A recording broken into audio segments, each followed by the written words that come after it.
Carroll decided to leave and take the head coaching job for the Seattle Seahawks. When he got hired there, the Seahawks needed to find a GM to make decisions, and they hired John Schneider of the Green Bay Packers. John and Pete were supposed to be a collaborative effort. This worked well because their first draft together they took Russell Okung, Golden Tate, Earl Thomas, and Cam Chancellor. The 2011 season, the Seahawks had an eye for talent, bringing in a CFL corner in Brandon Browner and undrafted free agent wide receiver Doug Baldwin. These guys were two great gets. Then they drafted KJ Wright, Byron Maxwell, Malcolm Smith, and Richard Sherman, who all had huge impacts, especially Wright and Sherman. And Malcolm Smith messed around and won a Super Bowl MVP. With their first two picks in the draft, they took linebackers Bruce Irvin and Bobby Wagner. But with their third draft pick, they decided to take quarterback Russell Wilson, who was going to be a franchise quarterback that they needed. The Seahawks had 6 Pro Bowlers and 4 All-Pro players, and it looked like they were going to be a Super Bowl contender for years to come. Play clock at 5. Pass is intercepted at the goal line by Malcolm Butler. Unreal. So now let's talk about this year and everything that's really going wrong. The roster is not the same. And I'm not just talking about the roster, I'm talking about the culture as well. Good old Pete Carroll. No one ever sees any wrong in this man because he's a happy-go-lucky guy. He will motivate the heck out of you. But this year I heard him say that all the roster turnover reminds him of being a college coach.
Hey everyone, guess who's back? It's Kamish, back here with another draft preview. This time it's Kristen Storm, team in the Maple Leaf division, and as the video showed, it's kind of had a downward trend, much like the Seahawks in my opinion anyway.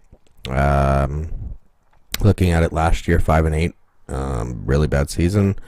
Well, not really bad, but pretty bad. And then, career record 38-29, so a winning record, so that's a positive.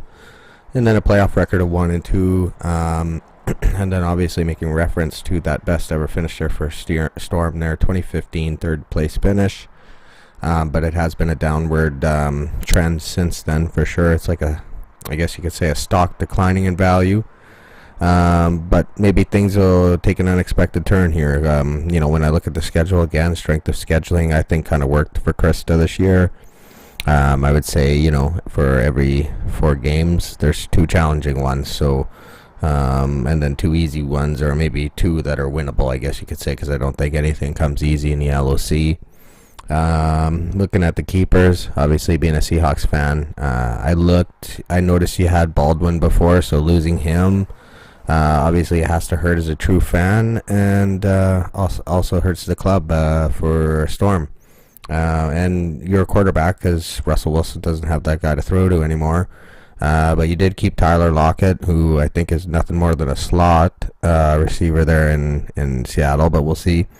Going with a 3-headed monster at running back here, Derrick Henry, Devontae Freeman, Kerryon Johnson. I think all 3 of them have positive outlooks, so at least for this year. But we'll see how it all pans out. And then right now your IDP keeper right now is Jared Davis in Detroit. a linebacker that'll be entering his third year. Looking at your draft pick outlook here, well, you got the 9th pick in the draft, so pretty decent area to be picking. I mean, I think by then all the good quality running backs that are limited that will be available will be gone by then, but obviously employing the 3 running back strategy monster for keepers anyway, you'll probably be looking at either the better wide receivers or better tight ends in the market, so not a bad spot to be picking in. Storm didn't really make many trades last year. The only really difference other than the regular snake order for Kristen Storm is an extra 14th round. So, looking at the outlook here for Storm, maybe the trend of downward spiral ends this year. We'll find out, obviously, and that 9th pick could be a critical one.